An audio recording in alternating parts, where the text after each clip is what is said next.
One question I typically get asked on this channel is, how do you cartridge tilt? What causes cartridge tilting?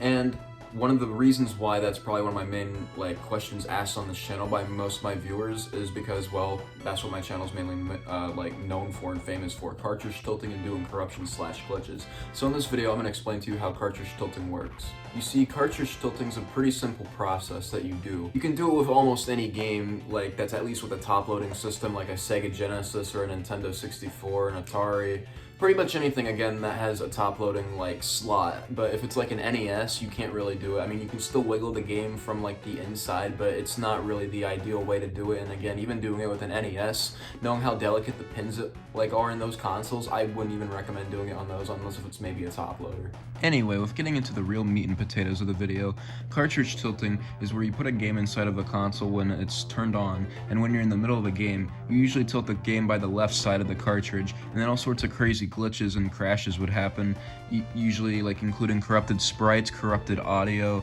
corrupted models, all sorts of crazy stuff. You'll even probably phase through walls or maybe actually find some source code. I don't know, just a bunch of crazy shit. Here's the downside though. Not all games are ideal with cartridge tilting, even if it is for a top-loading base console. Most games usually have crash handlers. If it's a later release game, for the Nintendo 64, this is Super Mario 64, it's a launch title, so you might not have any issues cartridge tilting this one. All you gotta do is just slightly pull it out from the left and have fun.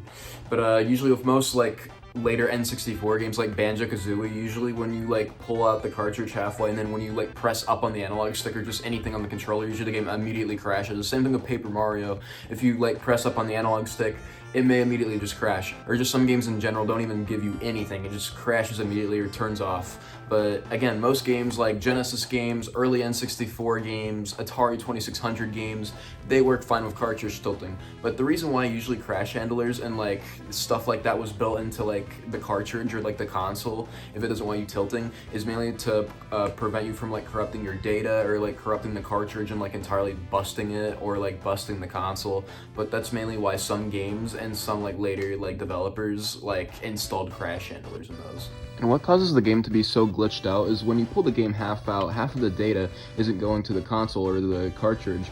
So because of that, it results into all these crazy glitches and crazy models being generated weird, and all these crazy audio files being corrupted and such. Before we end the video off here, I just want to mention something a fair little warning is I would be careful when you're tilting these games, because one time I was tilting Sonic the Hedgehog and I completely destroyed the whole cartridge.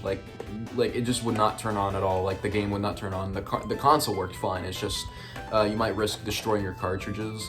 From me doing this for the past decade or so, I've only destroyed maybe 3 cartridges, and they were all just copies of Sonic 1, if I'm gonna be totally honest. Every other game, I've cartridge tilted over 20 or so games before, and I've never had any other issues other than just with Sonic 1 for some reason. So I'd just be very careful when cartridge tilting maybe earlier Genesis titles from 1991 and below, but Sonic 2 and above, I would probably be fine with it. But just a little fair warning, I wouldn't do this unless if you're really curious and very careful. But anyway, with that, I hope you guys enjoyed this video, and I hope I cleared up the confusion about cartridge tilting to some viewers, not all viewers, but some.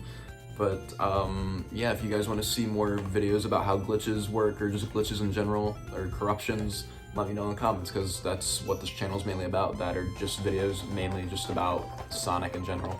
But yeah, I hope you guys enjoyed. Comment, like, and subscribe, and I'll see you guys later. Bye.